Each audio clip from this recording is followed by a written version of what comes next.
Noah Grayson thought he'd buried his past the day he and Victoria's daughter parted ways. Then her mother, a 50-year-old CEO admired by thousands, pulled him aside in a glass office tower and whispered 4 words that shattered everything he believed about her. Why would a woman with billions ask a broke single father for help? Stay until the end, hit like, comment your city, and let's see how far this story travels together.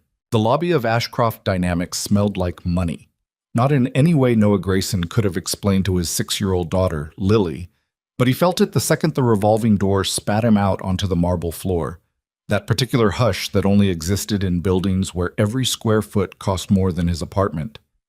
He hadn't wanted to come. He stood there in his work boots, still dusted with drywall powder from the job site he'd left an hour early, holding a manila folder of invoices that weren't even his. His buddy Marcus had begged him. "Just drop these off at the front desk, man. I got Mia's recital. I can't be in 2 places. Simple favor. In and out." Noah hadn't set foot in this building in 2 years. Not since Emily. Emily Ashcroft. The woman he'd loved for 3 years. The woman whose family looked at him like he was something they'd scraped off their shoe. The breakup hadn't been dramatic. It had been quiet and clinical. The kind of ending that hurts worse because nobody even bothered to yell. He told himself none of that mattered anymore. He had Lily. He had rent due Friday. He didn't have room in his life for old wounds. "Sir, can I help you?" The receptionist's voice snapped him back. He stepped up to the desk, gave her the folder, gave her Marcus's name, and started backing away like the floor might swallow him if he lingered too long. That's when he heard it. "Noah?" He turned, and for a second his stomach dropped the way it used to when he thought he'd see Emily's face. But it wasn't Emily. It was her mother. Victoria Ashcroft stood near the elevator bank in a charcoal suit that probably cost more than his truck, her silver-streaked dark hair pulled back in the kind of effortless knot that took a stylist 20 minutes to achieve. He'd met her exactly 4 times during the relationship, twice at strained family dinners, once at a hospital when Emily's father was first diagnosed, and once at the funeral. She'd never looked at him with anything warmer than polite tolerance. She wasn't looking at him with tolerance now. She looked at him like he was the only solid thing in a room that was spinning. "Mrs. Ashcroft." He shifted his weight, glanced toward the door like an exit might save him. "I was just dropping something off for a friend. I didn't mean to—" "Walk with me."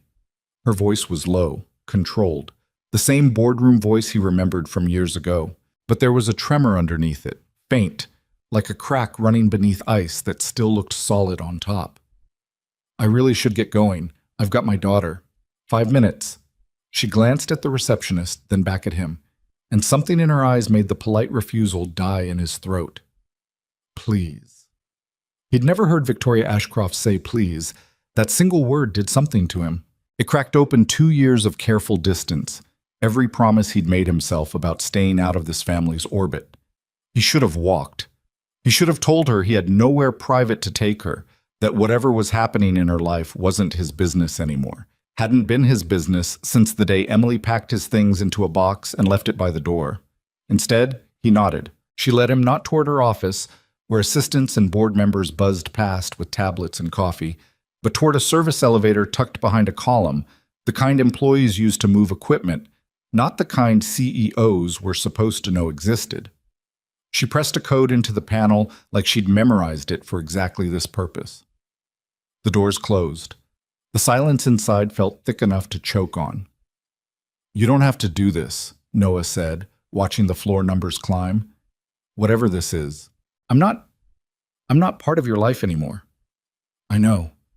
Victoria stared straight ahead at the steel doors, her reflection warped and ghostly. "That's exactly why I asked you." The elevator opened onto a floor that looked half-finished. Exposed beams, a few stacked crates, sheet plastic taped over a section of wall where renovation had stalled. Storage space. Somewhere nobody would think to look for the CEO of a publicly traded company. She walked to the window and stood there with her back to him, shoulders squared in that same posture he remembered from every family photo, every magazine profile. Strong, unbreakable, except now her hands were shaking just slightly at her sides. "Mrs. Ashcroft." "Victoria, please." She turned. Up close, away from the curated lighting of the lobby, He could see what the makeup and the careful angles had been hiding, the hollows under her eyes, the thinness in her face that hadn't been there 2 years ago. I need you to take me somewhere. Tonight. Somewhere no one from this company will recognize me. Noah felt his pulse pick up, a dozen ugly assumptions crowding into his head at once. An affair, a scandal, something illegal, something that could blow back on him the second anyone learned he'd been the one driving the car. He thought about Lily asleep at his mother's house, her stuffed rabbit tucked under one arm, completely unaware that her father was standing in an unfinished storage floor having this conversation. "I can't," he said. "I'm sorry. I really am. But I have a daughter. I can't get tangled up in whatever this is." "It's not what you think." Her voice cracked, just barely, on the last word, and she pressed her lips together like she was furious at herself for letting it show. "I'm not having an affair. I'm not running from the board. I'm not in trouble with the law, if that's your concern." Then what? She was quiet for a long moment, long enough that he heard the building's HVAC system humming somewhere above them, the distant murmur of traffic 6 floors below. "I have a doctor's appointment at 7 o'clock tonight," she finally said. "An oncologist. And I don't have anyone to drive me."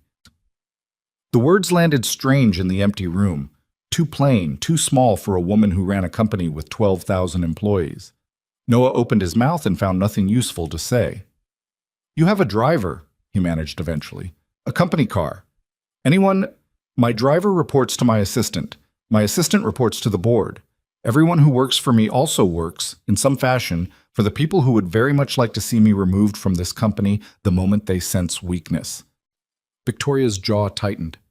"I have a brother-in-law on that board who has spent 6 years waiting for a reason to call a vote of no confidence. If anyone sees me walking into an oncology wing, it will be in an industry newsletter within 48 hours, and I will spend whatever time I have left fighting a hostile takeover instead of fighting for my health." Noah felt something shift in his chest, some old defensive wall buckling under information he hadn't asked for and didn't know what to do with. "What about Emily?" Victoria's face changed at the mention of her daughter's name. Something flickered there, guilt maybe, or grief preemptively arriving. "Emily doesn't know. She doesn't—" Noah took a step back, raked a hand through his hair. "Victoria, she's your daughter. She has a right to— She has a wedding in 4 months." Victoria's voice sharpened, defensive, the boardroom edge returning. "She has spent 2 years building a life with a man who is, frankly, far more suitable for her than you ever were. And I will not hand her a reason to fall apart 3 months before she walks down an aisle. I will tell her. When I know more. When there's something concrete to tell, instead of a shadow on a scan that might be nothing. And if it's not nothing?" The question hung there, ugly and necessary, and Victoria's composure finally slipped all the way, just for a second. Her chin trembled, her eyes went glassy, and she turned back toward the window so he wouldn't see it fully.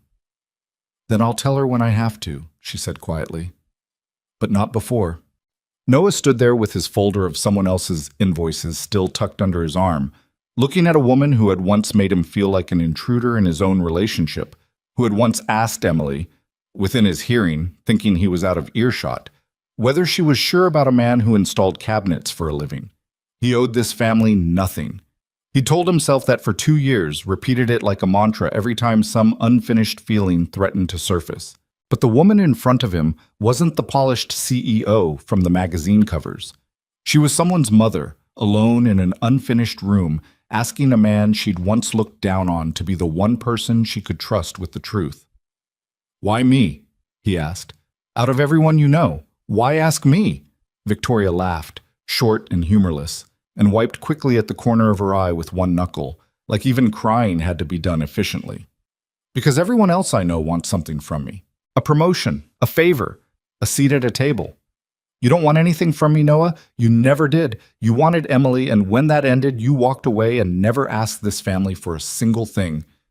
She finally turned to face him fully. "I don't have anyone left who isn't calculating an angle. I needed one person tonight who wasn't." Noah thought about his daughter. He thought about the rent due Friday, the truck that needed new brakes, the dozen small fires that made up his actual life, the one Victoria Ashcroft had never once asked about during those strained family dinners. He thought about his own mother, 4 years gone now, and how she'd driven herself to her last 3 chemo appointments alone because she didn't want to be a burden, and how he still woke up sometimes hating himself for not noticing sooner that she needed help. What time is the appointment? Something in Victoria's face loosened just slightly. Relief, maybe, the first real emotion he'd seen from her that wasn't fear or control. 7. I have to pick up my daughter first. Drop her at my mom's. He checked his watch, 5:15. I can be back here by 6:30. Thank you. Victoria's voice was barely above a whisper. I mean that. Truly. Don't thank me yet. He managed something close to a smile, though his chest still felt tight with the weight of what he was agreeing to. You haven't seen my truck. It rattles like it's haunted. A small, surprised laugh escaped her, quickly smothered, like she'd forgotten what laughing felt like. I think I can survive a rattling truck. Duh. He picked up Lily from his mother's house at 5:40, and the entire drive over he rehearsed and discarded a dozen explanations for where he was about to go and why. His mother, Donna, had never liked the Ashcrofts. She'd called them ice people the one time she met Emily's parents, and she wasn't wrong. Not really, except apparently Victoria was capable of cracking after all. Where you headed tonight? Donna asked, propping Lily on her hip even though the girl was getting too big for it. Driving someone to an appointment. Favor for a friend. It wasn't a lie exactly, it just wasn't the whole truth. Donna gave him a look, the kind only a mother could give, equal parts suspicion and exhaustion. This friend got a name? Mom? Fine, fine. She kissed Lily's forehead. Daddy's got things to do, baby girl, but he'll tuck you in when he gets home, won't you, Noah? Always do. He kissed his daughter, breathed in the smell of her shampoo, felt the familiar tug of guilt that came every time he had to leave her even for something necessary. Be good for Grandma. I'm always good, Lily said, with the absolute conviction of a 6-year-old who was, in fact, frequently not good. And Noah laughed despite everything churning in his stomach. By 6:25, he was idling at the curb 2 blocks from Ashcroft Dynamics, in the alley Victoria had specified, his truck's engine ticking and groaning the way it always did when it idled too long. He'd swapped his work boots for the only decent pair of shoes he owned, thrown on a clean shirt, and still felt wildly out of place for what he was about to do. She came around the corner at 6:30 exactly, wearing a long coat over what he assumed was the same suit, sunglasses on despite the fading light, a scarf pulled up over the lower half of her face. She looked, he thought, like someone trying very hard not to be recognized, and almost succeeding except for the way she still walked like she owned every street she crossed. She climbed into the passenger seat, and the truck did in fact rattle. Charming, she said, and there was something almost warm in it. Told you. He pulled out into traffic, merging carefully, hyper-aware of every motion, every word. Seatbelt. She blinked at him, faint surprise crossing her face, like no one had told her to do something that simple in a long time. Then she clicked it into place without comment. They drove in silence for several blocks before she spoke again. Thank you for not asking more questions. I figure you'll tell me what you want me to know. He kept his eyes on the road. Not really my business beyond getting you there and back. You always did that, Victoria said quietly, almost to herself. Even when Emily would describe arguments she'd had with you, you never came across as someone trying to extract information. You just let people exist around you without demanding access to everything inside them. She paused. I used to think that meant you weren't paying attention. And now? Now I think it might be the rarest thing I know. She looked out the window at the city sliding past, streetlights starting to flicker on against the dimming sky. Everyone in my life wants access. My board wants access to my decisions. My executives want access to my time. Even Emily lately wants access to a version of me that has time for wedding planning. And I love her, I do. But I don't always have it to give. Her voice thinned. You never wanted access to anything. You just showed up. Noah didn't know what to say to that, so he said nothing, and the silence between them settled into something almost comfortable. The medical building, when they reached it, was unremarkable on purpose. A beige facade tucked between a dental office and a chain pharmacy. The kind of place that didn't announce what it specialized in unless you already knew. Victoria sat frozen in her seat for a moment after he parked, staring at the entrance like it might bite her. You don't have to go in alone, Noah said, surprising himself. I wasn't planning on you coming in. Her voice had gone tight again, defensive. This isn't... I didn't ask you here to hold my hand through an appointment. I know. He turned off the engine. I'm offering anyway. You can say no. She was quiet for a long moment, her gloved hands twisting together in her lap. I don't even know what they're going to tell me tonight. Then you shouldn't have to hear it sitting by yourself in a waiting room full of strangers. Something in her face cracked again, the same hairline fracture he'd glimpsed in the storage room, and this time she didn't try to hide it as quickly. Why are you doing this, Noah? Genuinely. You owe my family nothing. I made sure of that, back when you and Emily were together. I made certain you always felt like an outsider in our home. You did, he agreed, no heat in it, just fact. And I won't pretend that didn't sting. But you're a person sitting in my truck about to walk into a building you're scared of. And I've got a few hours free tonight. That's really all there is to it. She studied him for a long moment, like she was trying to find the catch, the angle, the thing she was so certain everyone in her orbit was hiding. Whatever she was searching for, she apparently didn't find it, because she nodded once, sharp and decisive, the way he imagined she nodded at the end of board meetings. All right, she said, come in. But if anyone asks, you're my driver, nothing more. Wouldn't dream of correcting you.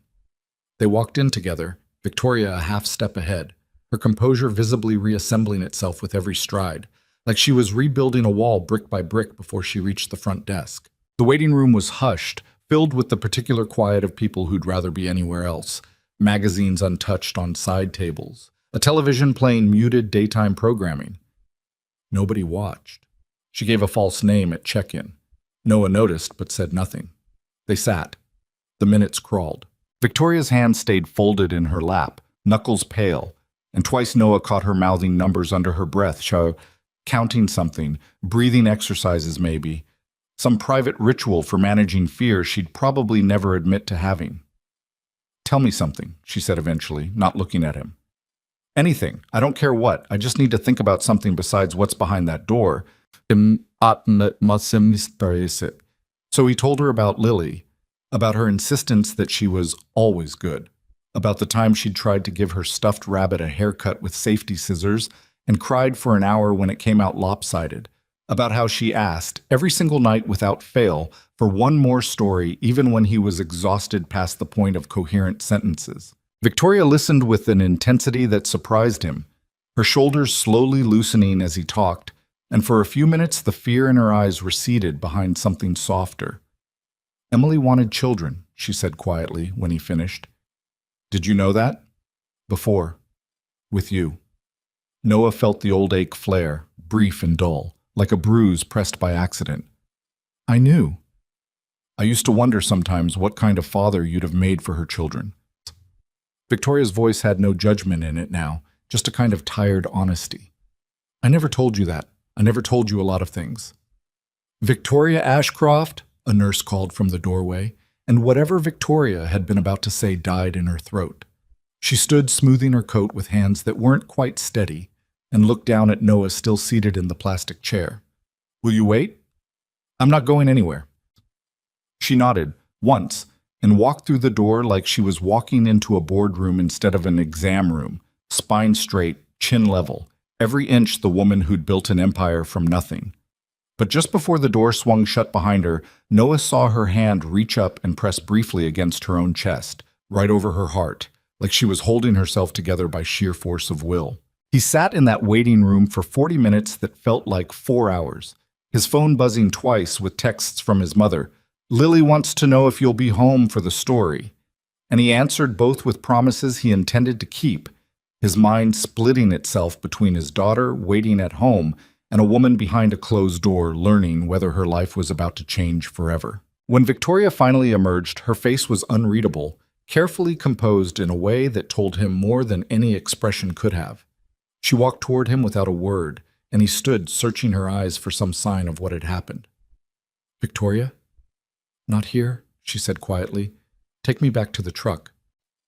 They walked out into the cool evening air in silence, and it wasn't until they were both seated inside, the engine humming, the city lights blurring gold and white through the windshield, that she finally spoke. They found something, she said, staring straight ahead, her voice perfectly level in a way that felt more frightening than if she'd been crying. A mass! They need to run more tests before they know anything definitive, but it's there. It's real. She let out a breath that shook on its way out. I spent 6 months telling myself I was imagining the fatigue, the weight loss. I told myself I was simply tired, that running a company at my age comes with a cost, that everyone feels exhausted sometimes. Victoria, I'm 50 years old, she said, almost laughing, except it came out broken instead. I built a company from nothing after my husband died. I have outmaneuvered men twice my size in business who would have happily watched me fail. I have never, not once, let anyone see me afraid. Her hands were trembling now, openly, and she made no effort to hide it. And I am terrified, Noah. I am so terrified I can barely breathe. He didn't know this woman, not really. 2 years of distant family dinners and a handful of stiff conversations didn't make them close, didn't give him any real right to comfort her. But he reached over anyway and put his hand over hers, steady, warm, not asking for anything in return. You don't have to be brave with me, he said. Not tonight. Victoria looked down at his hand covering hers, and something in her finally broke loose. Not loudly, not dramatically, just a quiet collapse of the composure she'd been carrying since the moment he found her on that storage floor. She cried in his truck, in a parking lot outside a beige medical building, the CEO of a company worth more money than he'd see in 100 lifetimes. And Noah sat there and let her, saying nothing, asking nothing, simply being a solid presence in the dark. When she finally quieted, she wiped her face with the back of her hand, embarrassed and trying not to show it. I'm sorry, this isn't... I don't do this. I know. I need you to understand something. She turned to face him fully, her eyes red-rimmed but steady now, the steel beginning to return. I cannot have this become public. Not the diagnosis, not tonight, not you. If the board learns I'm sick before I'm ready to tell them, they will use it. There are people on that board who have been waiting years for an opening like this. I'm not going to tell anyone. I need more than that. Her voice firmed, the businesswoman reasserting herself even through exhaustion and fear. I need to know I can call you again, for the next appointment, and the one after that, however many there end up being. I have no one else I trust with this, Noah, and I recognize how strange that sounds, given everything between our families. Noah thought about Lily, about the life he'd carefully built for her, simple and stable and entirely his own. He thought about how easily this could spiral into something messy, gossip, assumptions, the kind of rumor that could follow a single father around a small professional world and damage the only thing he had left to protect. He thought about Emily, somewhere across the city, planning a wedding, utterly unaware that her mother was sitting in a stranger's truck, falling apart. And then he thought about his own mother, dying alone in waiting rooms because she didn't want to burden anyone, and the guilt of that decision lodged so permanently in his chest that he doubted it would ever fully leave. Okay, he said. Okay. I'll drive you, to the appointments, for as long as you need someone. He started the engine, the truck rattling back to life beneath them. But Victoria, at some point you have to tell Emily, not because I'm asking, because she's your daughter, and she deserves the chance to be there for you, the same way I'm here now. Victoria looked at him for a long moment, something complicated moving behind her eyes. Gratitude, maybe, tangled up with old guilt and older pride. When the time is right, she said finally. I promise you that. He pulled out into traffic, the city humming around them, neither of them aware yet of exactly how complicated this promise would become, or how many lives it would quietly rearrange before it was through.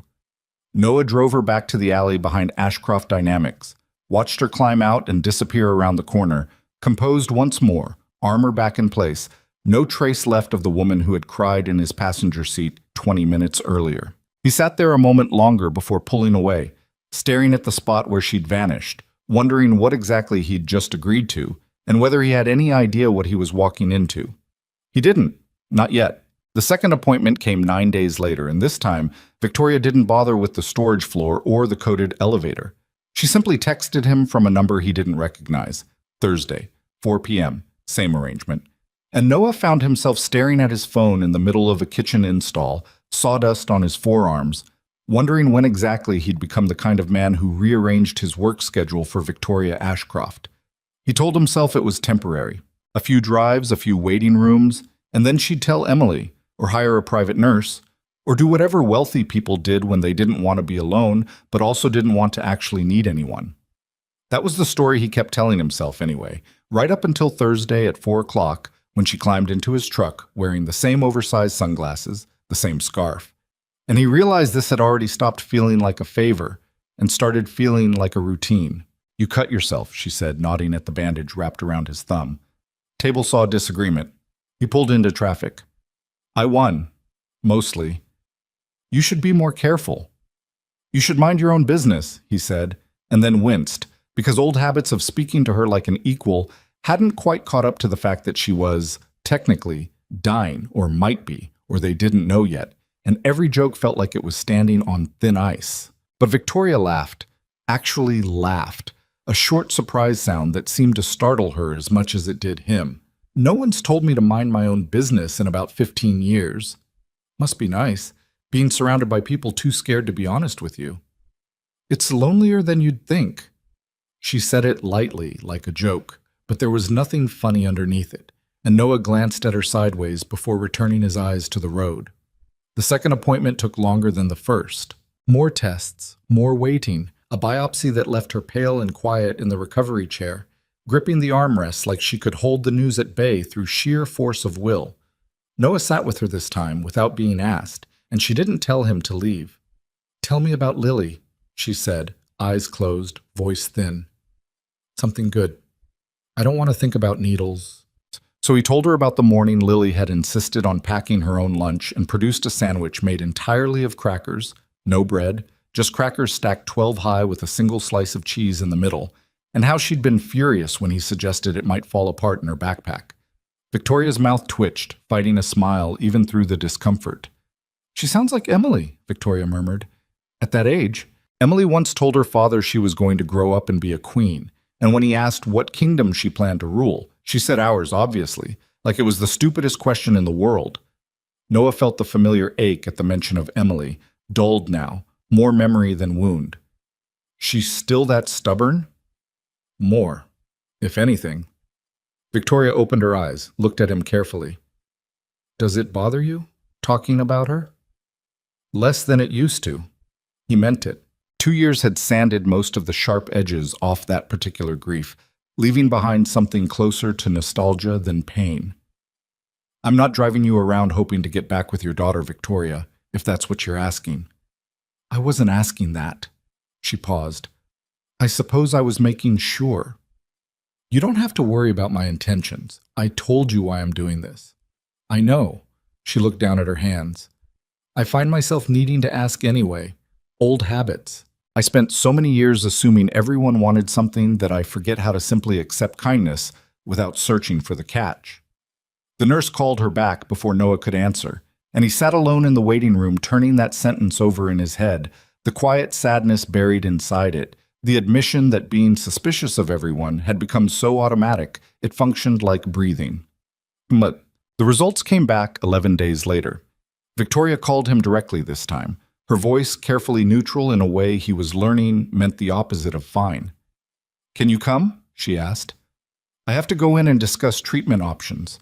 I'd rather not go alone." He picked Lily up early from school that day, dropped her at his mother's with an explanation that grew thinner and more obviously incomplete each time he gave it, and drove to the address Victoria texted him.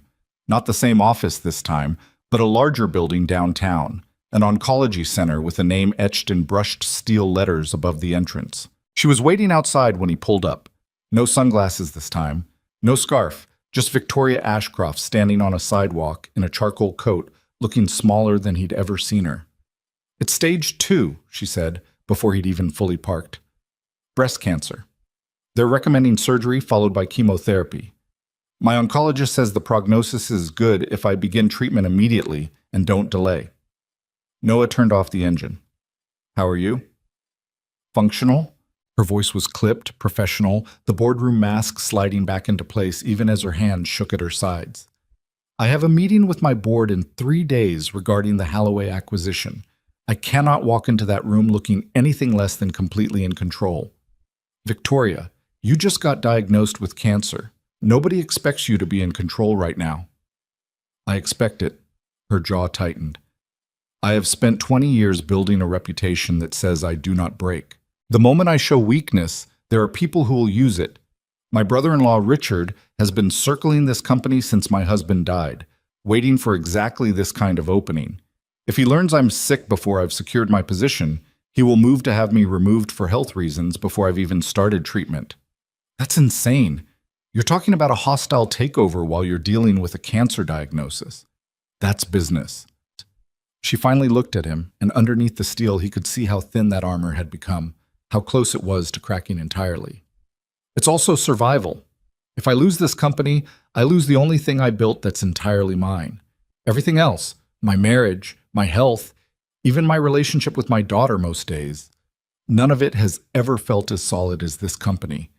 I will not let Richard take it from me while I'm trying to keep my own body from killing me. Noah sat with that for a moment, the strange tragedy of it.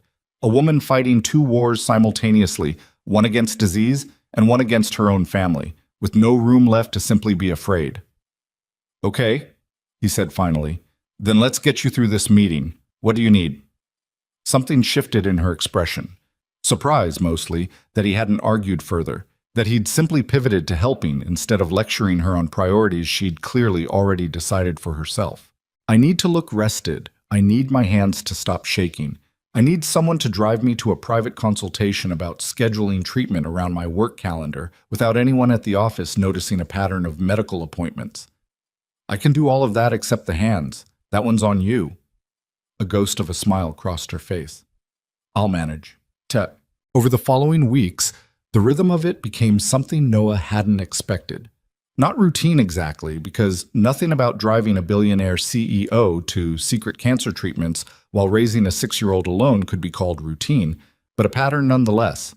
Appointments scheduled around his work and her board meetings. Texts that came at odd hours, terse and businesslike on the surface, carrying an undercurrent of something that took him weeks to identify as trust. He learned things about her that the magazine profiles never mentioned, that she took her coffee black and complained about it the entire time, that she'd taught herself to read financial statements at 19 because her own father refused to teach his daughters the business, certain it belonged to sons, that she still kept her late husband's reading glasses in her desk drawer 11 years after he died, because throwing them away had felt like erasing him a second time. He learned that surgery was scheduled for a Tuesday in October, and that Victoria had told her assistant she was attending a conference in Geneva. "You're going to fly to Geneva while you're recovering from surgery," Noah said flatly, sitting across from her in the small private office she sometimes used when she needed somewhere away from her main suite. "That's the plan. The plan is that everyone believes I'm in Geneva while I'm actually recovering somewhere quiet." She didn't look up from the document she was reviewing, her hand pressing briefly against her side, an old habit now, checking that the pain hadn't returned. "I have a property upstate. Minimal staff.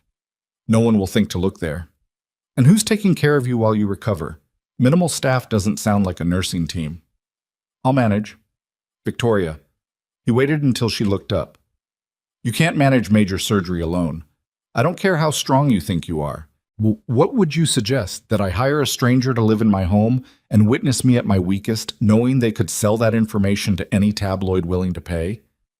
Her voice had an edge now, frustration layered over fear. "I have spent my entire life curating exactly what the world sees of me. I will not hand that control to someone who has no reason to protect it." "Then let me do it."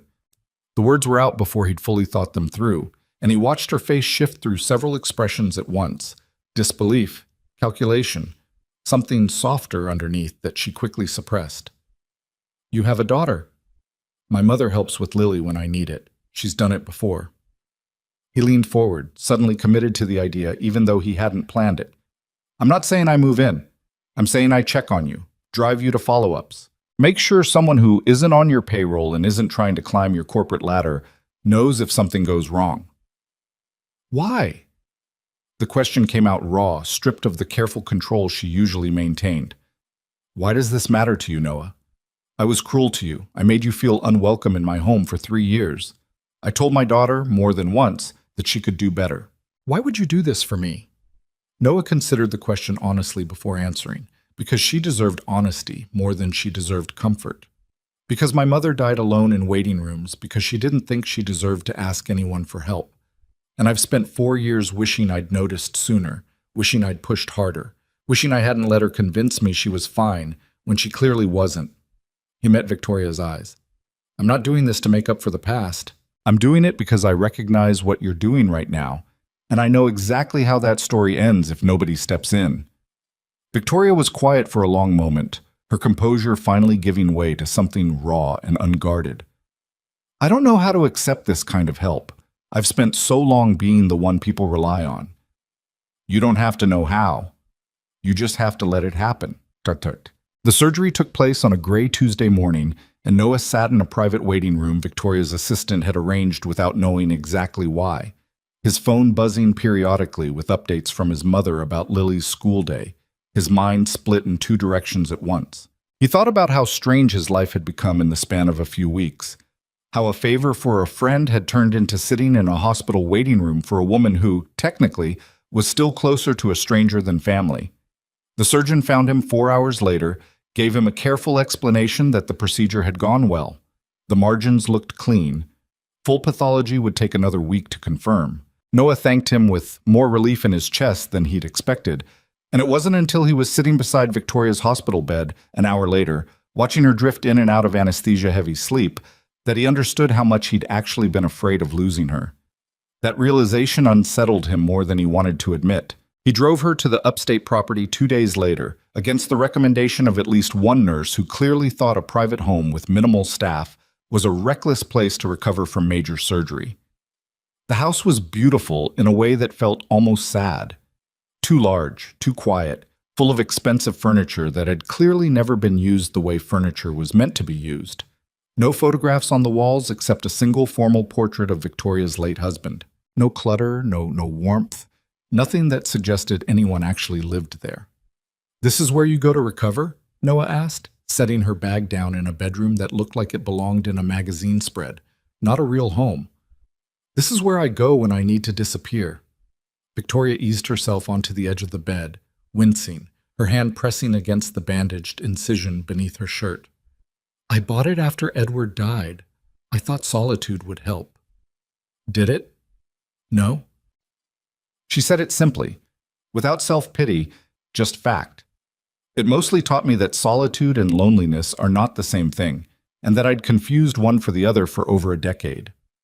Noah stayed 3 days that first week, sleeping on a couch in the adjoining sitting room, waking every few hours to check on her, managing medications and meals with the same careful attention he gave Lily during a bad fever. Victoria protested initially, insisted she could manage, and then on the second night, when the pain medication wore off at 3 in the morning and she couldn't quite stifle the small sound of distress that escaped her, she stopped protesting and simply let him help. "You don't have to stay awake with me," she murmured, voice thick with exhaustion and pain, as he sat beside her bed in the dark. "I know." "Then why are you here?" "Because pain at 3 in the morning is worse when you're facing it alone. I learned that from my mother, too." He adjusted her pillow gently. "Try to sleep. I'm not going anywhere." She fell asleep eventually, her hand loosely curled near the edge of the blanket, and Noah sat in the dark room of a billionaire's empty mansion and thought about how strange it was that the loneliest person he'd ever met happened to own more than he'd see in his entire lifetime. By the time Victoria returned to the city 3 weeks later, thinner but steadier, the rumors had already started. It began small. A junior executive who'd seen Noah's truck parked outside the upstate property during a supply run. A board member's assistant who'd noticed Victoria's calendar gaps didn't quite match her supposed Geneva conference. By the time Victoria walked back into Ashcroft Dynamics for her first board meeting post-recovery, hair carefully styled to hide the thinning chemotherapy had started, voice steady despite the exhaustion she was hiding, Richard Ashcroft was already waiting with a folder of questions disguised as concern. "Victoria, you look tired," he said, in the particular tone of a man pretending sympathy while sharpening a knife. "Geneva must have been demanding." "Geneva was productive," she said evenly. "The Holloway terms are finalized. I'll have the paperwork to the board by Friday." "Of course." Richard smiled, the kind of smile that never reached his eyes. "Though I have to say, several people noticed you weren't actually photographed at the conference. Strange for an event with that much press coverage." Victoria didn't flinch, didn't give him anything to work with. And Noah, who'd dropped her off 2 blocks away and watched her walk the rest of the way alone, exactly as she'd insisted, would only hear about this exchange later, in her kitchen, her hands shaking around a cup of tea she barely touched. He knows something, she told Noah that evening. Not everything, but enough to be dangerous. What does he actually know? That I wasn't where I said I was. That a man's truck was seen at my property. That my schedule has had unexplained gaps for 2 months. She set the tea down, untouched. Give him enough time and he'll assemble the rest. And once he does, he won't frame it as illness. He'll frame it as instability. An affair, perhaps, or worse, mental decline. Anything that makes the board question whether I'm fit to continue running this company. Noah felt something cold settle in his chest. Not for himself, though he understood now how easily this could become his problem too.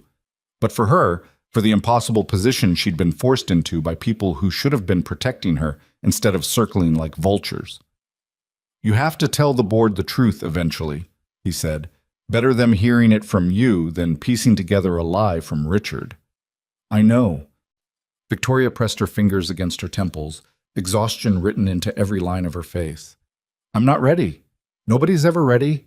You do it anyway because the alternative is worse. She looked at him for a long moment, something complicated in her expression. Gratitude tangled with old pride, fear tangled with something that looked almost like trust finally settling into place. When did you become someone who gives me advice on corporate strategy? I'm not giving advice on corporate strategy. I'm giving advice on not letting fear make your decisions for you. I learned that lesson the hard way, too. The rumors didn't stay contained to the boardroom for long. 2 weeks later, Emily called Noah directly, her voice tight with confusion and something sharper underneath. Someone told me they saw your truck outside my mother's property upstate, she said, without preamble, without even a greeting first. I want to know why. Noah's stomach dropped. He'd known this conversation was coming eventually, had rehearsed a dozen versions of it in his head, none of which felt adequate now that Emily's voice was actually in his ear, raw with suspicion he understood completely and couldn't fully address. Emily, it's not what it looks like. Then tell me what it actually looks like, because right now what it looks like is my ex-boyfriend secretly seeing my mother, and I genuinely don't know which possibility is worse, that it's true, or that it's something so strange I can't even guess at it. It's not an affair, if that's what you're imagining. He kept his voice steady, even as his chest tightened. Your mother needed help with something. I've been driving her to appointments. What kind of appointments require this much secrecy? Noah closed his eyes, caught between 2 promises. The one he'd made Victoria about confidentiality, and the deeper one he believed Emily deserved as a daughter who had every right to know her mother was fighting for her life. That's not mine to tell you, Emily. I'm sorry. You need to talk to your mother directly. That's not an answer. It's the only one I can give you right now. He paused, choosing his next words carefully. But I'll tell you this much. Whatever you're imagining is happening between me and your mother. It isn't that. I promise you that. Emily was quiet for a long moment, and when she spoke again, her voice had softened slightly, confusion replacing some of the suspicion. You sound worried. About her. I am. Why won't anyone just tell me what's going on? Because the person it belongs to wants to be the one who tells you, in her own time, in her own way. I think you should let her have that, even though I know it's hard. Noah exhaled slowly. Call her, Emily. Soon. I think you'll understand once you talk to her directly. He hung up feeling like he'd navigated a minefield without entirely escaping the blast radius. And he was right, because 2 hours later Victoria called him sounding more rattled than he'd heard her since the night of her diagnosis. Emily called me, she said. She's coming over tonight. She wants answers. Good, Noah said. It's time. I'm not ready. You said that last time, too. You're still not going to feel ready. You're just going to have to do it anyway.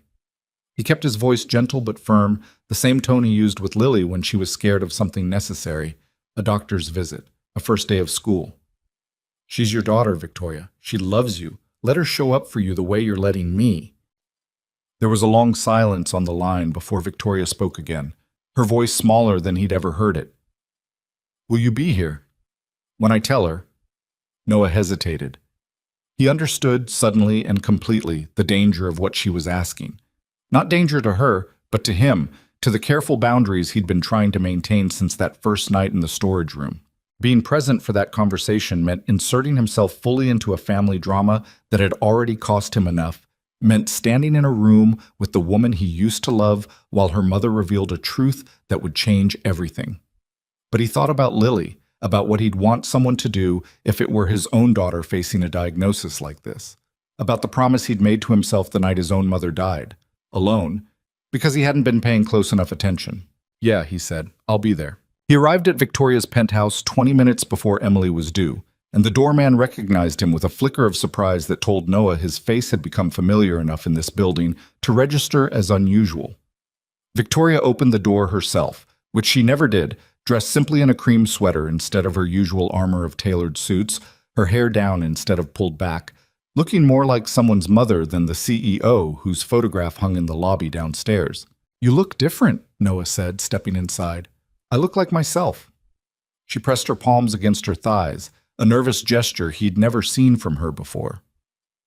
"I thought if I'm going to tell her the truth, I should at least look like the truth instead of the version of me she's used to seeing." The penthouse was as sparse and immaculate as the upstate house, all clean lines and expensive emptiness, except for one corner of the living room where a worn leather armchair sat slightly out of place among the modern furniture, a small side table beside it holding a stack of paperback novels and a pair of reading glasses. "Edward's chair," Victoria said, following his gaze.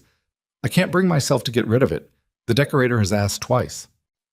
Noah didn't have time to respond before the door buzzed, and Victoria's entire body went rigid, every trace of the softened woman from a moment ago disappearing back beneath the composed mask she wore for the world.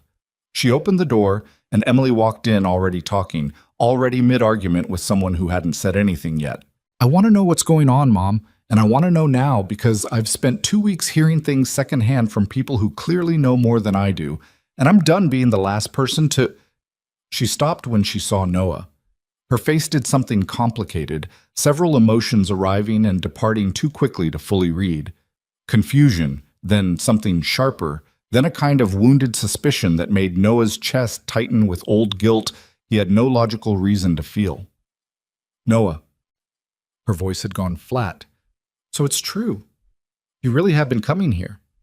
"Emily, sit down," Victoria said, her voice steady in the particular way that meant enormous effort was being spent to keep it that way. "Please, there's something I need to tell you, and I need you to let me finish before you say anything." Emily looked between the two of them, her jaw tight, clearly fighting the urge to demand answers immediately rather than wait for her mother's careful unveiling. But something in Victoria's face must have registered as genuinely serious, because she sat, perched on the edge of the sofa like she might need to bolt at any moment, and waited. Victoria sat across from her, hands folded tightly in her lap, and for a moment she simply looked at her daughter without speaking, like she was trying to memorize the shape of Emily's face before she changed something between them forever. "I have breast cancer," she said finally. "Stage 2. I found out almost 2 months ago. I had surgery in October while you believed I was in Geneva. I'm currently undergoing chemotherapy, which is why my hair has been thinning beneath all these careful styles I've been wearing to hide it from you, and from the board." The silence that followed felt enormous, stretched taut across the room like something that might snap. "What?" Emily's voice came out small, nothing like the sharp accusatory tone she'd walked in with. "Mom, what?" "I should have told you the moment I found out. I know that. I told myself I was protecting you, protecting your wedding, protecting the happiness you'd built for yourself. But the truth is, I was protecting myself. I didn't know how to be the person who needed help instead of the person everyone else relied on." Victoria's voice cracked slightly on the last words, the first real fracture Noah had seen in front of someone other than himself. "I am so sorry, Emily. You deserve to know from the beginning." Emily was crying now, silent tears that she didn't bother wiping away, her eyes moving from her mother to Noah and back again, piecing together weeks of confusion into a shape that finally made sense. "And Noah? Why was Noah the one who knew instead of me?" "Because I had no one else," Victoria said simply. "Because everyone in my life either works for me or wants something from me, and your father is gone, and I couldn't burden you with this while you were planning your wedding, and Noah was the one person I could think of who had absolutely no reason to want anything from me. He drove me to appointments. He sat with me during the worst of it. He never once asked for anything in return. Emily turned to Noah, and the look on her face was harder to read than her mother's. Not quite gratitude, not quite resentment, something tangled and complicated that he didn't fully understand and wasn't sure she did either. "You kept this from me," she said. "For 2 months you knew my mother was sick, and you said nothing." "It wasn't my secret to tell." Noah kept his voice gentle, even though defending himself felt strange given everything unresolved between them. "I told her from the beginning that you deserved to know. I told her again, more than once. But it had to come from her, Emily. I wasn't going to take that choice away from your mother, no matter how much I thought she should make it sooner." Emily wiped her face with both hands, composing herself with visible effort, and when she spoke again her voice had steadied into something more measured. "I don't know whether to be angry or grateful. Both, maybe. I'm angry you kept this from me. I'm angry you didn't tell me sooner, Mom. But I'm grateful someone was there for you when I wasn't, even if that someone makes everything more complicated than it already is." "It doesn't have to be complicated," Noah said. "I'm not here for any reason except your mother needed help and I was willing to give it. That's all this has ever been." Emily looked at him for a long moment, something working behind her eyes, old history and present circumstance colliding in a way that made the room feel suddenly smaller. "I believe you," she said finally. I just need time to actually understand all of this." She crossed the room and sat beside her mother, pulling her into an embrace that Victoria seemed almost startled to receive, her arms slowly coming up around her daughter like she'd forgotten how natural that motion was supposed to feel. "I'm scared," Victoria whispered, the admission clearly costing her something enormous, the kind of vulnerability she'd spent decades training herself never to show anyone. "I'm so scared, Emily." "I know, Mom." Emily held her tighter. "I'm here now. You don't have to do this alone anymore."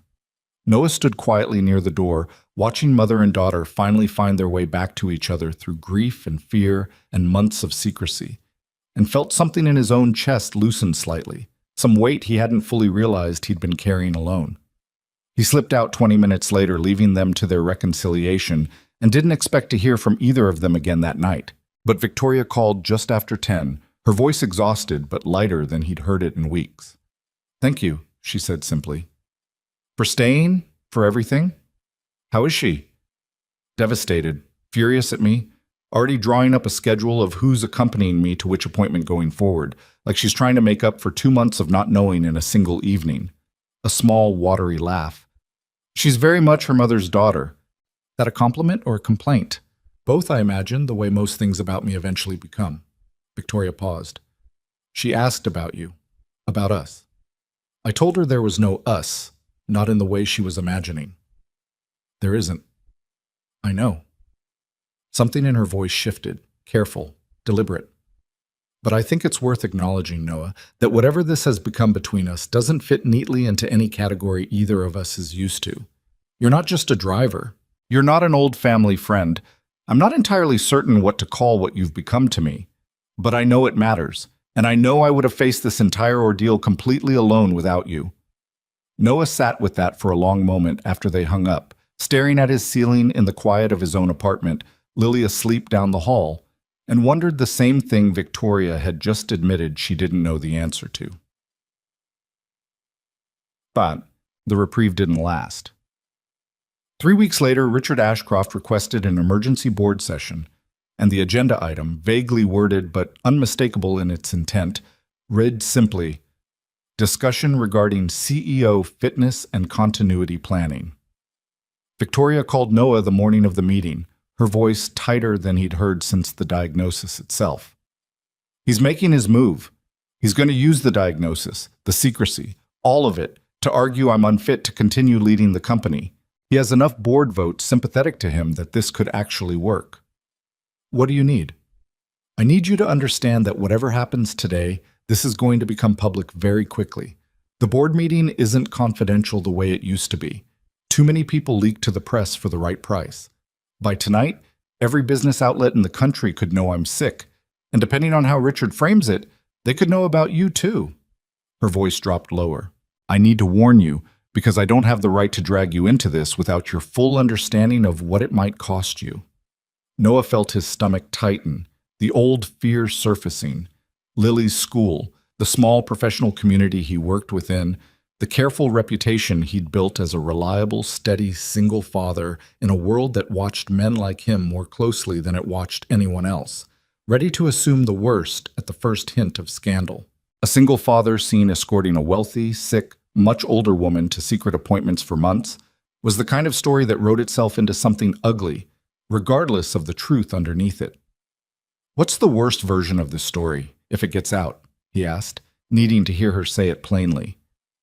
Victoria was quiet for a moment, clearly weighing whether to soften it. She didn't. "The worst version is that you're a younger man who ingratiated himself with a vulnerable, wealthy, ill woman for financial gain. That you isolated me from my family during my diagnosis. That whatever care you've shown me has actually been calculated manipulation." Her voice was flat with disgust at the very idea. "It's not true, but it's the kind of story that sells, and Richard knows exactly how to feed it to the right reporter." Noah closed his eyes, picturing Lily's face if she ever heard whispers like that about her father, picturing his mother's old friends, his co-workers, the parents at Lily's school looking at him differently. He thought about walking away.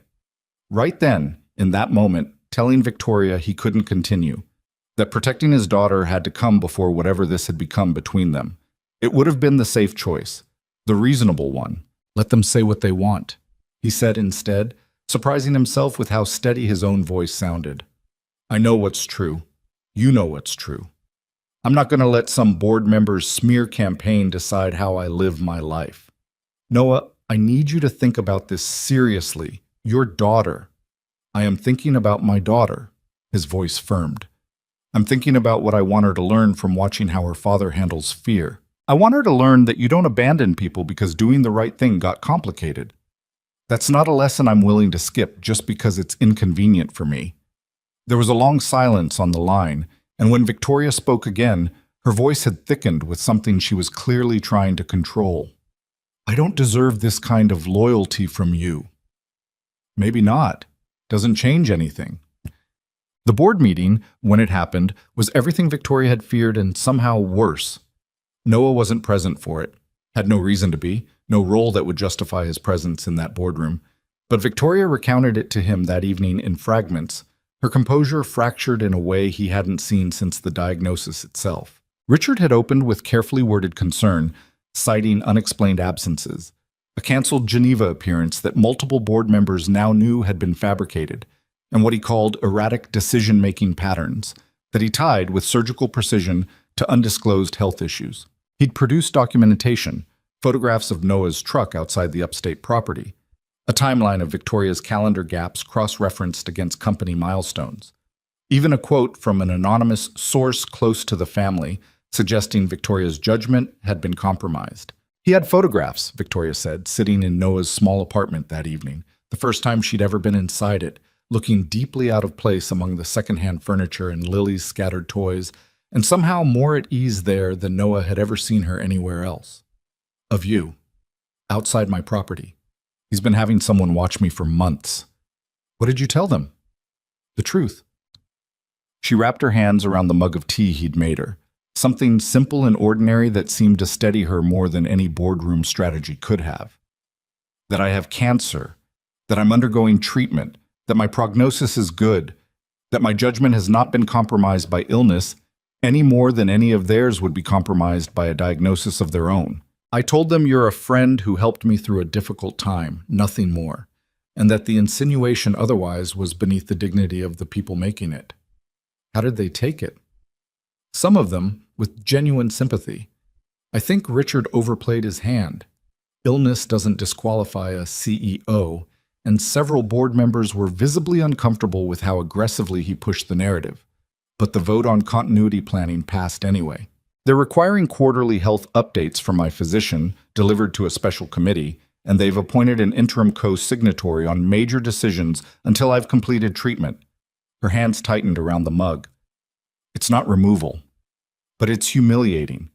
It's them telling the entire company that I can no longer be fully trusted to run what I built." "I'm sorry, Victoria." "Don't be sorry. Be prepared." She looked at him directly, the warning clear in her eyes. "Because Richard isn't finished.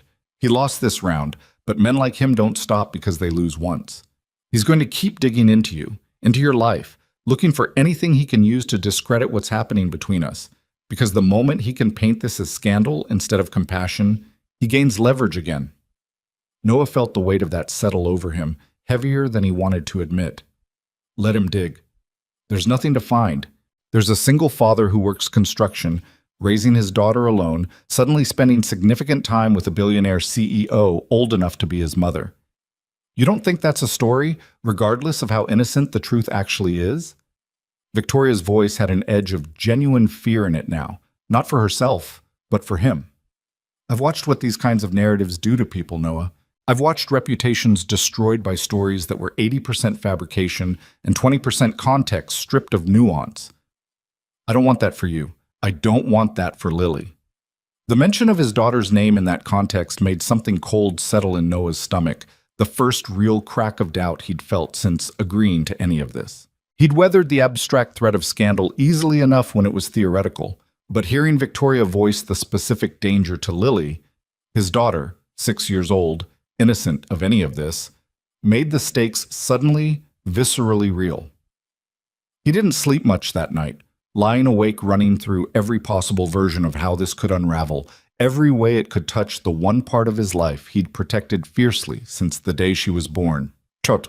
The story broke 9 days later, not through Richard directly, but through a business gossip column that specialized in exactly this kind of innuendo, dressed up as legitimate financial journalism. The headline alone was enough to make Noah's stomach drop when his coworker showed him on a phone screen during a lunch break. Ashcroft CEO's secret health crisis, and the mystery man by her side.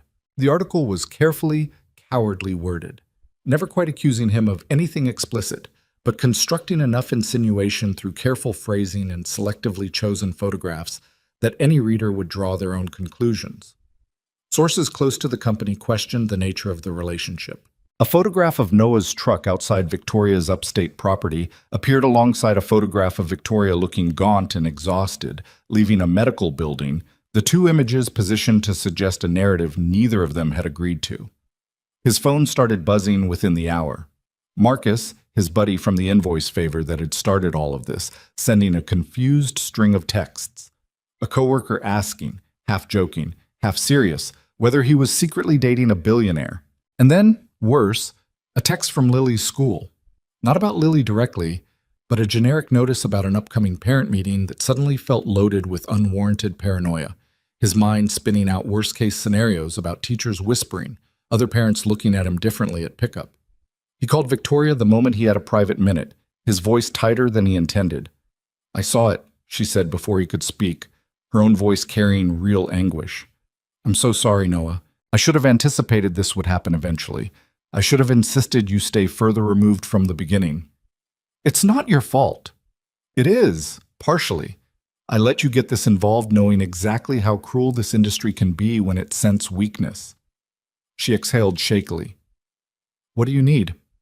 "Whatever it is, I'll provide it. Lawyers, a public statement, anything." Noah sat in his truck in the parking lot of the job site, staring through the windshield at nothing, trying to find his footing in a situation that had genuinely started to threaten the one thing he valued more than anything else in his life. "I need to think," he said honestly. "I need to figure out what this actually means for Lily, for my work, for everything I've spent years building before I figure out what I need from you."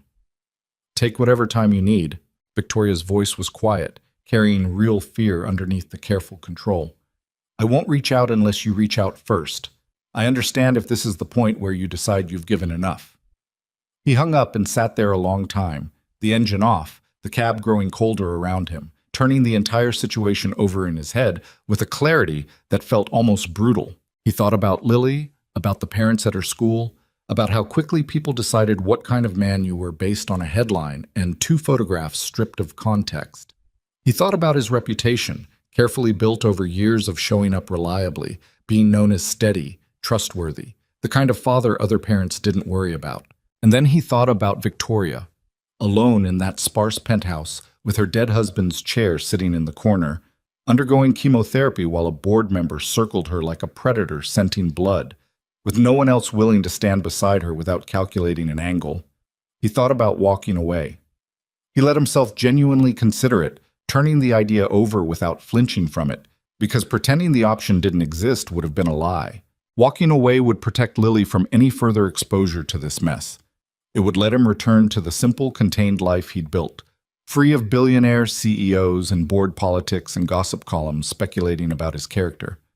But then he thought about what kind of man he'd become in his own eyes if he did it. The kind who offered help only as long as it remained convenient, who abandoned someone in their darkest chapter the moment doing the right thing cost him something. He thought about his mother again, dying alone, and the particular shame of knowing he could have done something and chose comfort instead. He picked up his phone and called his mother instead of Victoria. "I need to ask you something," he said when she answered, "and I need you to be honest with me, not protective." "Always am," Donna said. "What's going on?" He told her everything about the favor that started it, the diagnosis, the months of secret appointments, the article that had just broken, the very real fear that this could damage how people saw him, how it might eventually touch Lily. Donna listened without interrupting, the way she always had, and when he finally finished, she was quiet for a long moment. "You remember when I was sick," she said finally. "Near the end." "Of course. You remember how I kept telling you I was fine, kept driving myself, kept refusing help because I didn't want to be a burden?" Her voice carried old grief, worn smooth by years but never fully healed. "I've thought about that a lot since, about how much of that was pride, and how much was me believing I didn't deserve to ask anyone to show up for me." She paused. "Sounds to me like you found a woman who's stuck in that exact same trap, except she's got people actively trying to push her further into isolation because it serves them. You going to let a stupid newspaper article scare you out of being the person who finally broke that pattern for her?" "It's not that simple, Mom. There's Lily to think about." "Lily's watching you, Noah, every day, whether you realize it or not. She's learning what kind of man she should grow up looking for, based entirely on what kind of man her father is." Donna's voice softened. "You really think she's better off learning that you run from doing right when it gets uncomfortable? Or you think she's better off learning that her daddy stands by people even when standing by them costs him something?" Noah sat with that, his chest tight, the answer arriving with more clarity than he expected. "I have to go," he said finally. "I need to call her back." "Go on then." "And Noah?" Donna's voice carried something warm underneath the practical tone. "I'm proud of you, whatever happens next." He called Victoria back 20 minutes later, his decision settled, steadier than he'd felt all day. "I'm not walking away," he said, before she could even ask. "Whatever this costs, whatever they write about me, I'm not abandoning you because the truth got inconvenient. We're going to figure out how to handle this together." He heard her breath catch on the other end of the line, the sound of someone absorbing relief they hadn't expected to receive. "Noah, you don't have to cut." "I know I don't have to. I'm choosing to." His voice firmed. "But I need you to do something for me in return. I need you to stop trying to protect everyone else by carrying this alone. Let your daughter help. Let your real friends help, if you have any left who aren't calculating an angle. And let me help, without constantly trying to find an exit ramp for me every time things get hard. We're past the point where you can manage this through sheer force of will." There was a long silence, and then Victoria's voice came through, quieter and more honest than he'd ever heard it. "I don't know how to do that. I genuinely don't know how to let people in without feeling like I'm losing control of everything." "Then we'll figure it out together," Noah said, "one difficult conversation at a time, starting with figuring out how we respond to that article before it spins any further out of control." For the first time since the headline broke that morning, Victoria's voice carried something that almost resembled hope. "Together," she repeated, like she was testing the unfamiliar shape of the word. "I think I'd like that more than I know how to say." Outside Noah's truck, the sky had gone the deep blue-gray of early evening, the job site emptying around him as his coworkers headed home to their own ordinary lives, unaware of the quiet decision he'd just made. To stand in the open instead of the shadows, to let the truth be messier and harder than the easy lie of walking away, and to trust that whatever the world chose to say about him, he knew exactly who he was and exactly why he'd chosen to stay. They decided on honesty as strategy, which felt, in the cold light of a Tuesday morning, both obvious and terrifying. Victoria's communications team wanted a tightly controlled statement, scrubbed of anything personal, denying the implications without confirming the diagnosis. Victoria overruled them. "I'm done hiding," she told Noah, sitting in her office with a draft statement spread across her desk, red pen marks slashed through half of it. "Hiding is what gave Richard room to construct his own version of the truth. I'd rather control the narrative by simply telling it." The statement that went out 2 days later was short, plain, and entirely hers. She confirmed the diagnosis. She confirmed treatment was ongoing and her prognosis was good. She stated without elaboration that a family friend had provided support during a difficult period and that she would not be answering further questions about her personal life, only her company's performance, which she noted had remained strong throughout her treatment despite unfounded insinuations to the contrary. She didn't mention Noah by name. She didn't need to. By then, his name was already circulating, but the dignity of her statement did something the gossip column couldn't undo entirely. It reframed the story. Where the tabloid had painted suspicion, Victoria's own words painted resilience, and reluctantly, even some of the outlets that had run with the original insinuation found themselves publishing follow-ups with headlines closer to Ashcroft CEO battles cancer while steering company through major acquisition than anything resembling scandal. It didn't erase the damage.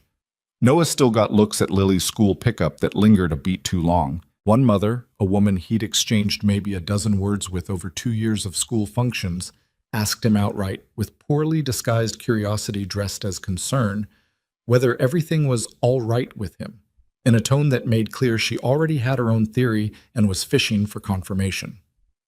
"Everything's fine," he told her, keeping his voice level. "Just helping a friend through a hard time." "That's awfully generous of you," she said, in a way that wasn't a compliment. He didn't argue. He'd learned in the weeks since the article that arguing with that particular tone only fed it. He picked up Lily, who was oblivious to any of it, chattering about a class hamster that had escaped its cage that afternoon, and drove home with the radio on, letting his daughter's voice fill the cab instead of the noise in his own head. Lily noticed something, though. Kids always did, even when adults thought they were being careful. "Are you sad, Daddy?" she asked one evening, halfway through a bedtime story, looking up at him with the particular directness only small children seemed capable of. "Why do you ask, Bug?" "You keep reading the same line over." She pointed at the page. "You read that part like 3 times. Noah laughed, a little startled, and set the book down. "I guess I've got some grown-up stuff on my mind." "Is it about the lady?" He froze, caught off guard. "What lady?" "The one Grandma talks about on the phone when she thinks I'm not listening." Lily said it matter-of-factly, the way kids reported things adults assumed went unnoticed. "She said something about you helping a sick lady. Is that true?" Noah considered for a moment deflecting, the way he'd been deflecting with everyone since the article broke. But Lily deserved better than careful evasions, even at 6, especially given how much of his time and attention had quietly been redirected over the past 2 months without much explanation offered. "Yeah," he said. "There's a woman I've been helping. She's sick, and she doesn't have a lot of people to help her, so I've been driving her to her doctor appointments sometimes. Like you did for Grandma's friend Marcia." "Kind of like that, yeah." Lily considered this with the gravity of a 6-year-old processing important information. "Is that why you're sad? Because she's sick?" "A little bit." Noah brushed a strand of hair off her forehead. "But mostly I'm okay, Bug. Just thinking about how to help her the right way." "You're good at helping people," Lily said with such simple confidence that something in Noah's chest cracked open, gratitude and guilt tangled together. "You helped Grandma's friend. You helped Marcus with his invoices. You're going to help the sick lady too." He pulled her into a hug, holding on a moment longer than necessary, grateful beyond words that his daughter's understanding of him hadn't been touched by any of the noise circling outside their small apartment. "Get some sleep, okay? Big day tomorrow." "Will you finish the story?" "Tomorrow night, I promise." She fell asleep within minutes, and Noah sat in the dark of her room for a while afterward, thinking about how uncomplicated a child's view of right and wrong could be, how Lily had absorbed the entire situation and distilled it down to its simplest, truest shape: a sick woman, a man who helps people. Nothing more complicated than that. He wished, not for the first time, that adults could hold on to that kind of clarity instead of letting fear and reputation tangle everything into something messier. Victoria's chemotherapy entered its hardest stretch in the weeks that followed, the cumulative toll of repeated treatments wearing her down in ways that no amount of careful styling or boardroom composure could fully hide anymore. She lost what remained of her hair entirely by the 6th round, and the first time Noah saw her without the wig she'd taken to wearing, her head wrapped instead in a simple gray scarf, she looked both more fragile and somehow more herself than he'd ever seen her. "Don't," she said before he could say anything, holding up a hand. "I don't need sympathy. I need someone to tell me whether this scarf looks ridiculous or merely unfortunate." "It looks fine, Victoria. That's diplomatic. I asked for honesty." "It looks fine," he repeated. And then, because she clearly wanted something real instead of comfortable, "You look tired. Tired in a way that scarves don't fix. When's the last time you actually rested instead of working through the exhaustion?" She didn't answer immediately, which was answer enough. "The Holloway acquisition closes next month," she said instead, deflecting in the particular way he'd come to recognize burying difficult truths under business details. "I can't afford to slow down now. Not with Richard still circling, still building his case for the board that I'm not fit to lead through this. Victoria, you're undergoing chemotherapy. Nobody expects you to run at full capacity." "I expect it." Her voice had the old steel in it, though it cost her visibly more to summon now. "If I slow down, even for legitimate reasons, I hand Richard exactly the narrative he's been trying to construct for months. The only way through this is forward, at full speed, until the treatment ends and I can prove definitively that my judgment was never compromised." Noah had heard this argument from her before, in different forms, and he was beginning to understand it wasn't really about Richard, or the board, or even the company. It was about control. The only thing Victoria had ever fully trusted, the only language she knew fluently for managing fear. Slowing down meant admitting weakness, and admitting weakness meant losing the one identity she'd built that nobody could take from her by force. "What happens," he asked carefully, "if you push yourself this hard and your body simply can't keep up?" "What happens to the company then, Victoria, if you collapse from exhaustion in the middle of closing this deal?" She didn't have an answer for that, not immediately, and the silence stretched long enough that he knew he'd landed somewhere true. "I don't know how to stop," she admitted finally, quietly, the admission clearly costing her something significant. "I've never known how. Even after Edward died, even grieving him, I didn't stop. I threw myself into the company because stopping meant feeling everything I'd been avoiding, and I was terrified of what I'd find if I actually let myself sit still long enough to feel it. And now? Now I'm sick and exhausted, and I still don't know how to stop." She laughed, short and humorless. "Some lessons apparently take longer to learn than others." Noah thought about pushing further, about insisting she delegate more, rest more, trust her own executives to handle what they were paid to handle. But he'd learned enough about Victoria by now to know that lectures rarely moved her. She needed to arrive at her own conclusions, in her own time, the same stubborn independence that had built her empire also governing how she managed every personal crisis. So instead, he simply sat with her, the way he had in countless waiting rooms by now, offering presence instead of advice, and let her find her own way toward the realization he suspected was already forming somewhere beneath her exhaustion. It came 2 weeks later after a chemotherapy session left her sicker than usual, violently ill for hours afterward, in a way that frightened even her careful composure into cracking completely. Noah held her hair back, what little remained beneath the scarf, while she was sick in her own bathroom, the marble floor cold beneath his knees, the CEO of a billion-dollar company reduced to something raw and human and entirely without armor. "I can't keep doing this," she said afterward, sitting weakly against the bathtub, her face gray with exhaustion. "Not the treatment. The treatment I'll endure as long as it takes. I mean all of it. The pretending. The pushing through board meetings while my body is screaming at me to stop. I don't have anything left to prove anymore, do I? I've spent 20 years proving I belong in rooms men didn't want to let me into. Maybe it's time I let someone else carry some of that weight. What are you thinking?" "I'm thinking I should appoint an interim co-CEO, someone I trust, someone capable, to handle daily operations while I focus on actually getting through treatment instead of treating chemotherapy as an inconvenient interruption to my real work."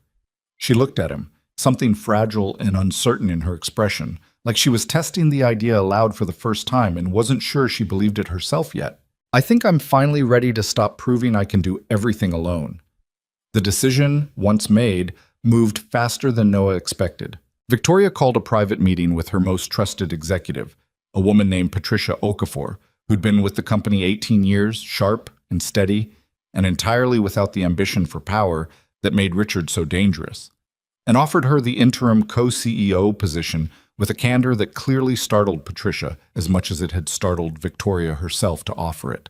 "I should have done this months ago," Victoria told Noah that evening, sounding lighter than he'd heard her in weeks despite the physical exhaustion still etched into her face. "Patricia's brilliant. She's been carrying half my responsibilities unofficially for years without complaint or credit. I was simply too proud to admit I needed someone formally sharing the load." "How did Richard take it?"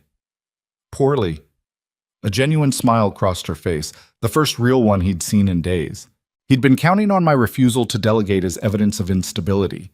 Instead, I delegated strategically, kept full control of major decisions, and demonstrated exactly the kind of measured judgment he's been arguing I lack. He's furious. It's wonderful. Noah laughed, surprised by how good it felt to hear her sound like that. Not the brittle control of someone fighting to maintain an image, but something closer to genuine relief. A woman finally setting down a weight she'd carried alone for far too long. With Patricia handling more of the daily operational burden, Victoria's life slowly began to expand beyond the narrow corridor of work and treatment that had defined it for months. She started, tentatively at first, reconnecting with people she'd let drift away during years of single-minded focus on the company. An old college friend she hadn't spoken to in over a decade, a cousin she'd lost touch with after Edward's funeral, a former mentor who'd helped her secure her first major investment, back when she was a 30-year-old widow trying to keep a struggling company afloat. "I'd forgotten what it felt like," she told Noah one afternoon, sitting in his apartment over coffee, an arrangement that had become unexpectedly normal between them. To have a conversation that wasn't about strategy or quarterly earnings. "Margaret called last week, the friend from college, and we talked for 2 hours about absolutely nothing important. I'd forgotten that kind of conversation existed." "Sounds nice." It was more than nice. It was... She paused, searching for the right word. "It reminded me there's a version of myself that exists outside the company. I'd genuinely forgotten that version was still in here somewhere." She started volunteering too, in small increments at first. Mentoring sessions with young female entrepreneurs through a foundation she'd quietly funded for years but never personally engaged with, treating it instead as a line item rather than a relationship. The first session left her drained but oddly energized, describing to Noah afterward how strange and good it felt to offer advice to someone who wanted nothing from her except guidance, no leverage, no angle. Simply two women talking honestly about the impossible balancing act of building something from nothing. "There was a young woman today," Victoria said, barely 25, running a small logistics startup, absolutely terrified she was failing because she couldn't manage everything herself. I recognized so much of my younger self in her, it was almost uncomfortable. She smiled faintly. "I told her something I wish someone had told me 30 years ago, that asking for help isn't failure, that the strongest leaders are the ones who know exactly when they need someone else's strength to compensate for their own limitations." Sounds like good advice. It is. I only wish it hadn't taken me 3 decades and a cancer diagnosis to actually believe it myself. Noah's own life, in the meantime, was finding its own quiet recalibration. The initial wave of scandal had largely receded, replaced by genuine, if cautious, sympathy from most people in his orbit once the full context settled into public understanding. The mother from Lily's school, who'd fished for gossip, eventually apologized, awkwardly, admitting she'd misjudged the situation entirely. Marcus predictably thought the whole thing was wild and slightly hilarious, though he was careful never to joke about it in front of Noah more than once. What surprised Noah most was how much lighter he felt, despite everything. He'd spent 2 years since Emily quietly carrying a low hum of resentment he hadn't fully acknowledged. Resentment toward her family for the way they'd treated him. Resentment toward himself for not standing up for the relationship more forcefully. Resentment that had calcified into a kind of bitter self-protection he'd mistaken for simply moving on. Watching Victoria fight her way back towards something resembling genuine life, Watching her shed the armor that had defined her for years somehow loosened that resentment in him too. It was hard to keep hating a family for their coldness when he'd watched, firsthand, exactly what had made that coldness. Grief, fear, the desperate need to control something in a world that had taken her husband without warning and threatened for a while to take everything else too. "I think I finally understand why Emily was the way she was sometimes," he told his mother one evening, sitting in her kitchen while Lily did homework at the table nearby. Why the whole family kept everyone at arm's length. It wasn't cruelty exactly, it was fear dressed up as control. I spent 2 years angry at people who were just as broken as anyone else, just hiding it better. "Took you long enough," Donna said, not unkindly, stirring something on the stove. "Forgiveness usually does, though. Can't rush understanding. I'm not saying it excuses how they treated me. No, it doesn't. You can understand someone's pain without pretending it gave them the right to hurt you." Donna turned, studying him with the particular sharpness she reserved for moments she thought mattered. "But letting go of the anger, even without the excuse, that's for you, not them. You're not doing this for the Ashcrofts, Noah. You're doing it so you can stop carrying weight that was never yours to begin with." He thought about that a lot in the weeks that followed, watching Lily grow more curious about the sick lady, asking increasingly specific questions that Noah answered honestly, in small, age-appropriate pieces. Eventually, almost without planning it, Victoria asked whether she might meet Lily, framed carefully, without pressure, fully prepared for Noah to say no. "I don't want to complicate things for her," Victoria said. "I understand if you'd rather keep us separate." Noah thought about it seriously before answering, weighing the same protective instincts that had governed every decision involving his daughter since the day she was born. But he also thought about how naturally Lily had absorbed everything so far, how uncomplicated her view of the situation remained, how she'd already decided without prompting that her father was simply someone who helped people who needed help. "I think she'd like to meet you, Satsai," he said finally, "if you're up for it." They met on a Saturday afternoon at a small park near Noah's apartment. Victoria dressed down in a way Noah had never seen her. Jeans, a soft sweater, the scarf around her head replaced for the occasion with a simple knit cap that somehow made her look less like a CEO hiding illness and more like any ordinary woman enjoying a weekend outing.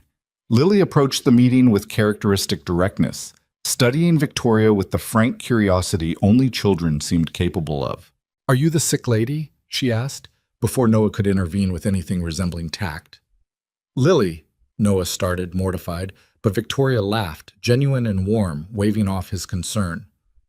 "I am," Victoria said, crouching slightly to be at Lily's eye level, an instinct Noah hadn't expected from a woman more accustomed to towering over conference tables than children's playgrounds.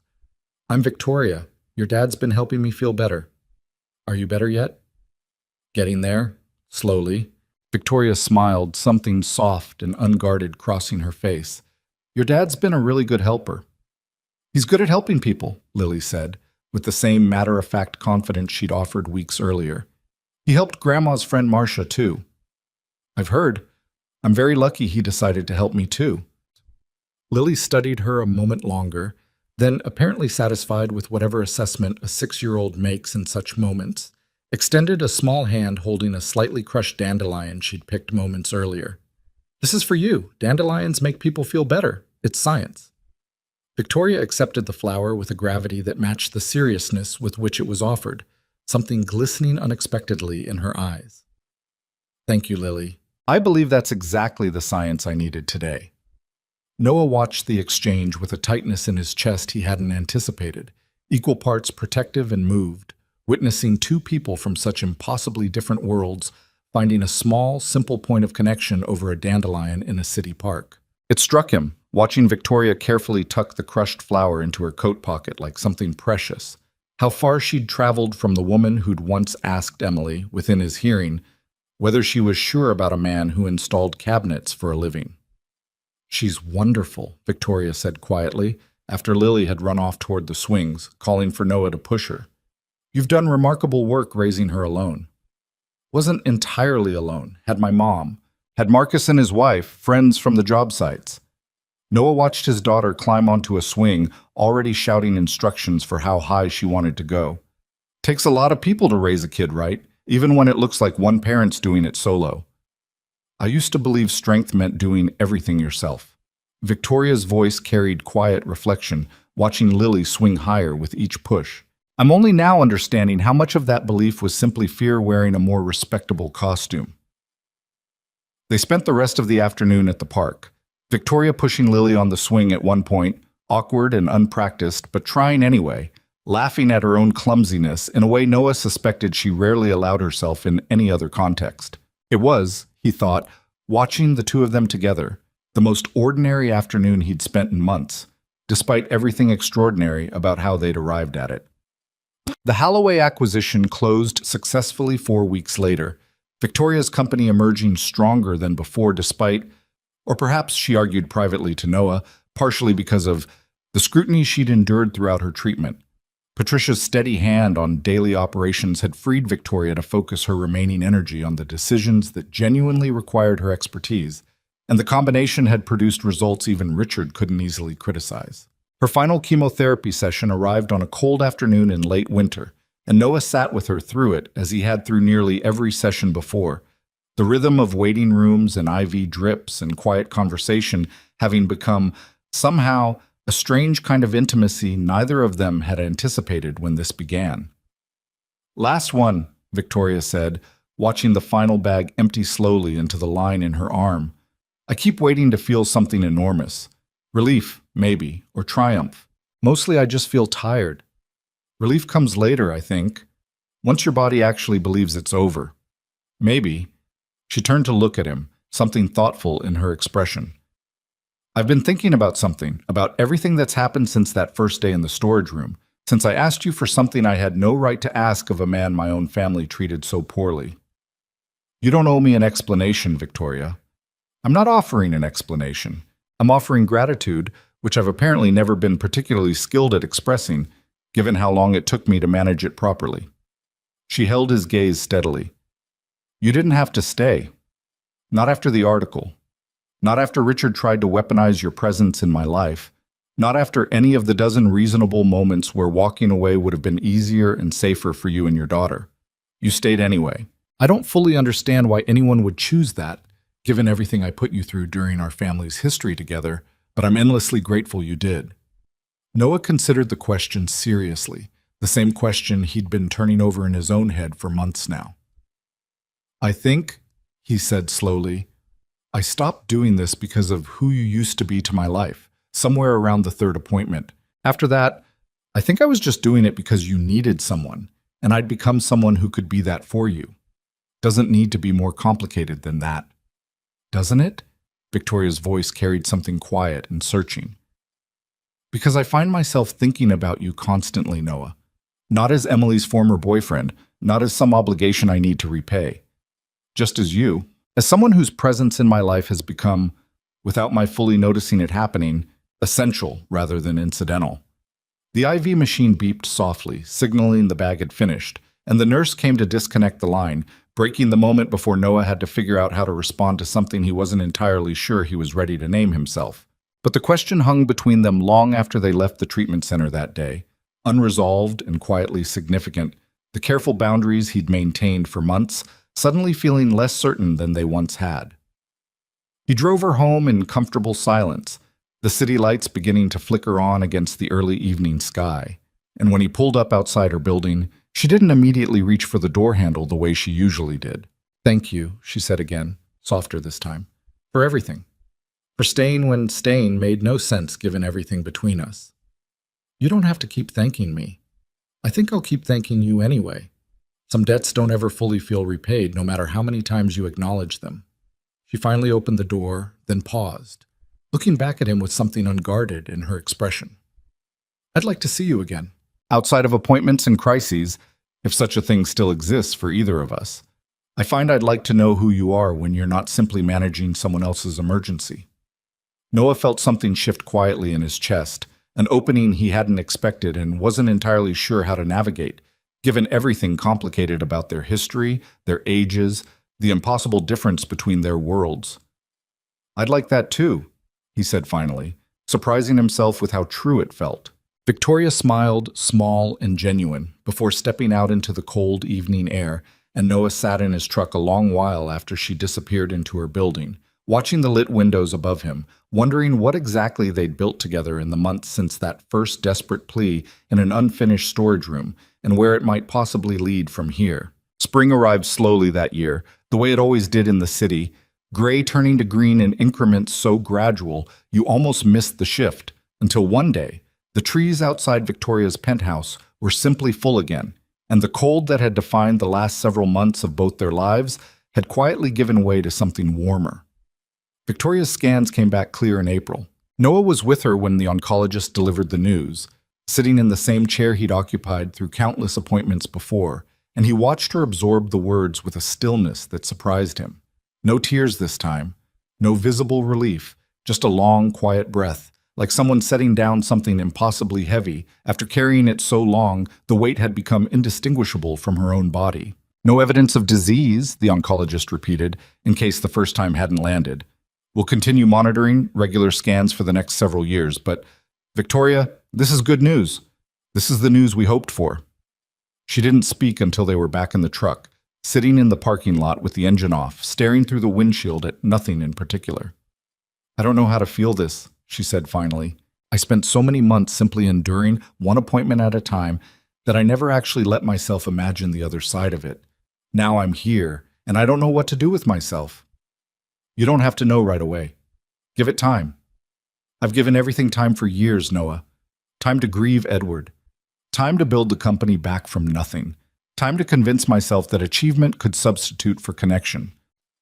She turned to look at him, something raw and unguarded in her expression. I'm tired of giving things time instead of giving them attention. I'd like to actually live now, while I have the chance, instead of simply surviving towards some vague future where I finally allow myself to.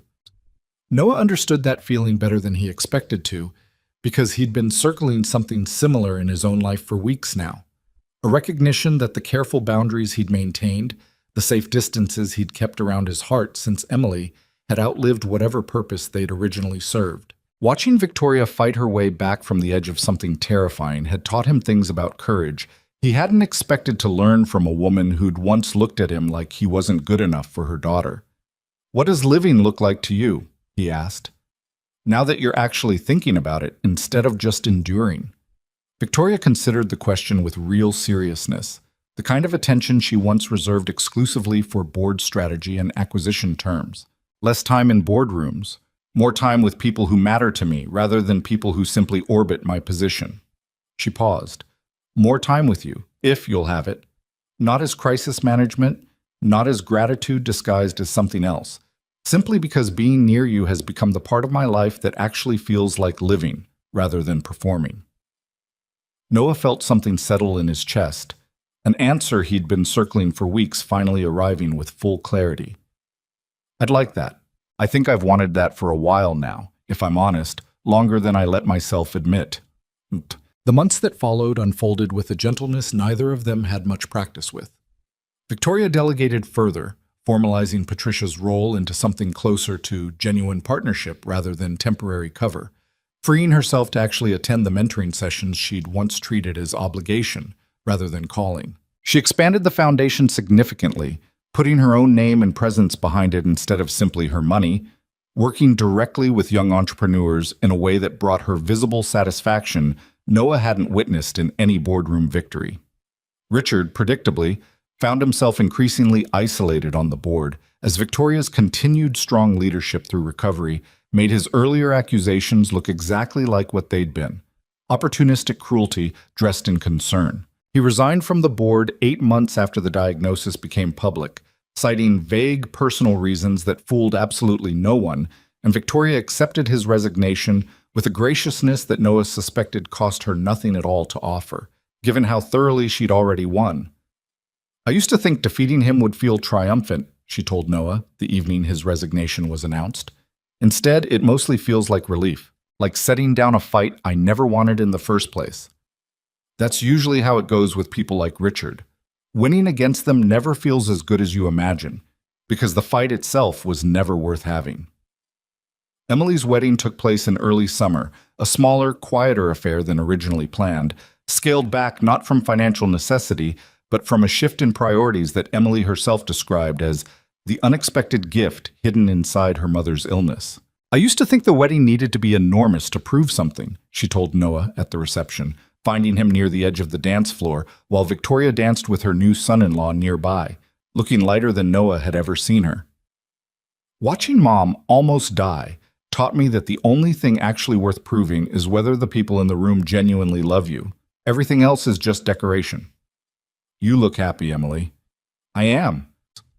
She studied him for a moment, something warm and genuine in her expression, free of the old suspicion that had colored their last real conversation months earlier. "I'm glad you stayed in her life, Noah, even though it confused me at first, even though some part of me will probably always feel strange about it. She needed someone who wasn't trying to manage her image or her money. She needed someone who simply cared whether she lived or died, with nothing else attached to it. I'm grateful that turned out to be you. It wasn't planned, any of it. The best things rarely are." Emily glanced toward her mother, still dancing, laughing at something her new husband had said, looking more alive than Emily could remember seeing her in years. "Thank you for giving her that back.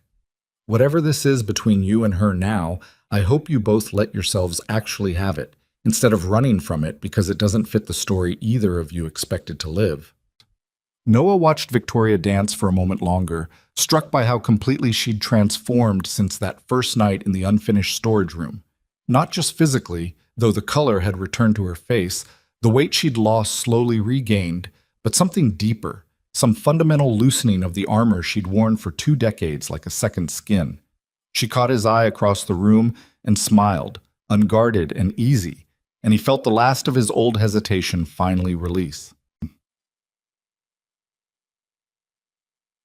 Lily adored Victoria with the uncomplicated devotion children offer to adults who treat them with genuine respect rather than condescension, and Victoria, in turn, found herself rearranging her schedule around school pickups and weekend outings with an eagerness that surprised even her. She learned, slowly and with visible effort, how to braid hair badly, how to sit through an entire animated movie without checking her phone once, how to lose at board games gracefully when Lily insisted on playing by rules invented in the moment, always conveniently favoring herself.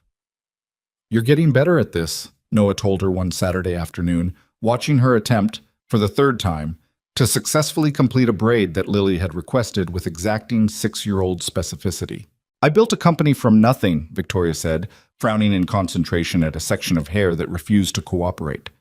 "I negotiated acquisitions worth hundreds of millions of dollars, and somehow this is the most difficult task I've attempted in years. Hair doesn't respond to negotiation tactics. Clearly not." She finally managed something resembling a braid, lopsided but functional, and Lily examined it in a hand mirror with the critical eye of a professional reviewing substandard work, then declared it acceptable anyway, apparently deciding the effort deserved credit even if the execution fell short. It was in these small, ordinary moments, hair braiding gone wrong, board games with invented rules, quiet dinners that stretched into evenings full of easy conversation, that Noah found himself understanding something he hadn't fully grasped during the crisis itself. The grand gestures, the dramatic hospital scenes, the boardroom victories against Richard, none of that was really the heart of what had grown between them. The heart of it lived in these unremarkable afternoons, in the accumulation of small acts of presence that meant more somehow than any single dramatic moment could have. He thought about that a lot, turning the realization over in his mind during quiet moments at job sites, during the drive home each evening.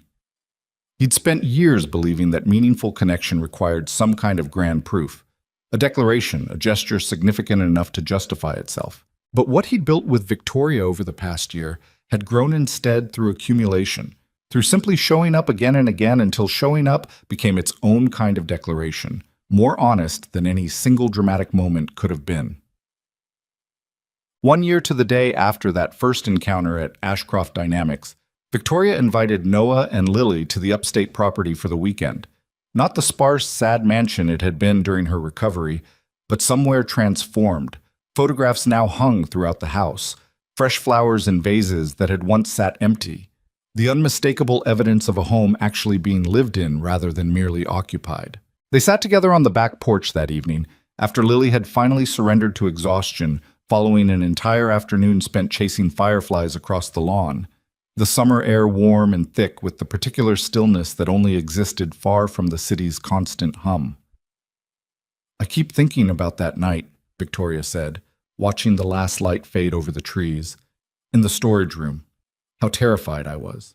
How certain I felt that asking you for help would somehow expose something shameful about myself, some fundamental weakness I'd spent decades hiding. You don't seem to think that anymore." "I don't." She turned to look at him, something settled and clear in her expression that he'd never seen during the early months of their acquaintance. "I think now that needing people isn't weakness at all. I think it might be the truest measure of strength, actually. Having the courage to admit you can't carry everything alone, and trusting someone enough to let them carry some of it with you." She paused. "I spent so many years building walls because I believed strength meant never needing anyone. You taught me that real strength is choosing connection even when isolation would be easier and safer. I didn't teach you anything you didn't already have in you. I just happened to be standing there when you finally let yourself find it. Modest, as always." She smiled, soft in the fading light. "Though I suspect that's precisely why it worked, Noah. You never tried to fix me, or manage me, or extract something from my recovery for your own benefit.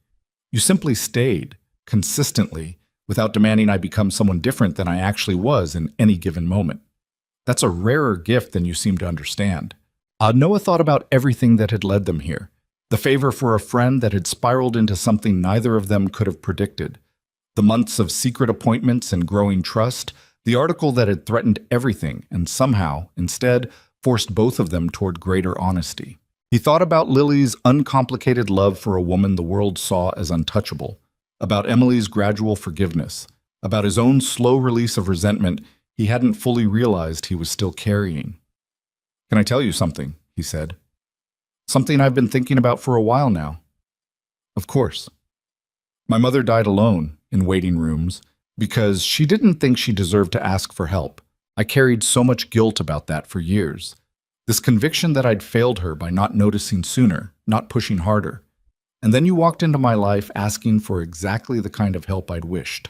More than anything, someone had given my mother." He paused, finding the words carefully. "I used to think helping you was somehow making up for that failure, but it's not that anymore. It hasn't been that for a long time. I'm here because being near you, watching you become this version of yourself, has become one of the things that actually matters most in my life. Not obligation, not guilt repaid, just genuine choice." Victoria's eyes glistened in the dim porch light, and she reached over, taking his hand in both of hers, the same gesture he'd offered her in his truck a year earlier, in a parking lot outside a beige medical building, when she'd finally let herself fall apart for the first time in front of him.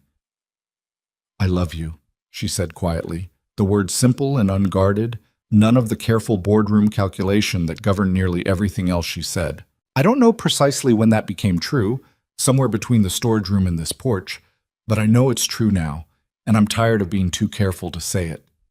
"I love you too," Noah said, the words arriving with a clarity that surprised him, given how complicated their history should have made this feel, and somehow didn't. "Have for a while now, I think. Just didn't know how to say it without it sounding like something it wasn't." They sat together as the sky deepened toward full dark, fireflies still blinking faintly across the lawn where Lily had chased them hours earlier, and neither of them felt any particular urgency to fill the silence with anything more. Some truths, once spoken, simply settled into the space between two people, requiring nothing further to make them real. The years that followed weren't without their own ordinary difficulties. Victoria still occasionally caught herself reaching for control instead of trust, old habits surfacing in moments of stress, and Noah still sometimes wrestled with the strange dynamics of a relationship that crossed such enormous differences in wealth and worlds. They argued sometimes about things that mattered and things that didn't. Victoria learned slowly to apologize without it costing her something essential. Noah learned to accept help without his pride insisting he didn't need it, but the foundation beneath all of it held, tested as it had been by illness and scandal and family complications that would have fractured something built on anything less solid than genuine care freely given. Victoria continued leading her company, though differently now, slower, more deliberate, genuinely invested in mentoring the next generation of leaders rather than simply protecting her own position. The foundation she'd once treated as a tax strategy became, eventually, the work she spoke about with the most visible passion, more meaningful to her than any acquisition or quarterly earnings report had ever been. She married Noah eventually, 2 years after that conversation on the porch, in a small ceremony that included exactly the people who'd actually shown up for both of them during the hardest months. Donna, beaming and unable to stop dabbing at her eyes. Emily and her husband, genuinely happy rather than merely tolerant of an arrangement they'd once found strange. Patricia, who'd become something closer to family than employee over the years. Marcus and his wife, still slightly amazed at the unlikely turn Noah's life had taken since that simple favor with the invoices. Lily, 8 years old by then, served as flower girl with the same gravity she'd once offered a crushed dandelion in a city park, and during the reception she found Noah during a quiet moment, tugging at his sleeve with characteristic directness. "Is Victoria my stepmom now?" "Yeah, Bug. I guess she is." Lily considered this with visible satisfaction. "Good. She's the best helper I know besides you." Noah laughed, pulling his daughter into a hug, watching Victoria across the reception, laughing at something Donna had said, looking nothing like the polished, untouchable CEO from that first encounter at company headquarters, and everything like a woman who'd finally allowed herself to be fully, imperfectly human in front of people who loved her anyway. He thought, in that quiet moment, about everything the past few years had taught him, lessons he hadn't expected to learn, arriving through circumstances he never could have predicted. That dignity wasn't about appearing flawless, but about how a person carried themselves through their most broken moments. That integrity sometimes meant doing the harder, messier things simply because it was right, even when walking away would have been easier and safer. That the people who seemed to have everything were often the ones most desperately starving for the one thing money couldn't purchase. Someone willing to simply stay, without calculating what staying might cost or earn them in return. Victoria found him later that evening, slipping her hand into his as they stood at the edge of the reception, watching Lily and a cluster of other children chase each other across the lawn in the fading light, much the way Lily had once chased fireflies on this same property, a year before any of this had become permanent. "Thank you," she said again. The words she'd repeated so many times over the years that they'd become something closer to a private language between them than simple gratitude. "For that first day, for walking with me to that storage room even though you had every reason to refuse. You don't have to keep thanking me, Victoria." "I know." She squeezed his hand, watching the children play, the golden evening light settling soft across the lawn. "I think I'll keep doing it anyway." Some gifts deserve to be acknowledged more than once. Noah pulled her closer, watching his daughter laugh somewhere across the grass, watching the woman beside him, once a stranger separated from him by an unbridgeable gulf of wealth and circumstance, now simply his wife, simply someone he loved completely, breathe easy in a life she'd once believed impossible to have. He understood now, in a way he hadn't fully grasped that first night in the storage room, that the most important moments in a life rarely announce themselves as important when they're happening. They arrive disguised as ordinary obligations, simple favors, small kindnesses offered without expectation of return. It was never about the size of the gesture.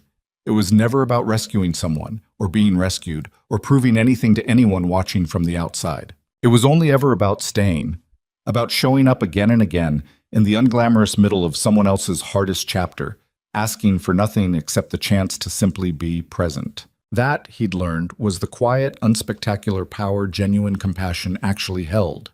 Not the ability to fix everything broken in another person's life, but the willingness to sit beside them in the breaking and remain there long enough for them to remember they were never as alone as they'd convinced themselves they were. The fireflies began blinking across the darkening lawn, and somewhere behind them, Lily's laughter rang clear and bright into the warm summer evening, and Noah Grayson, once a tired single father certain his capacity for connection had been exhausted by old disappointment, stood holding the hand of a woman who'd taught him that the broken places in people properly tended often grew back stronger than they'd ever been before, and that kindness offered without calculation, without expectation, without any guarantee of return, remained, against all the world's cynicism, still capable of changing everything it touched.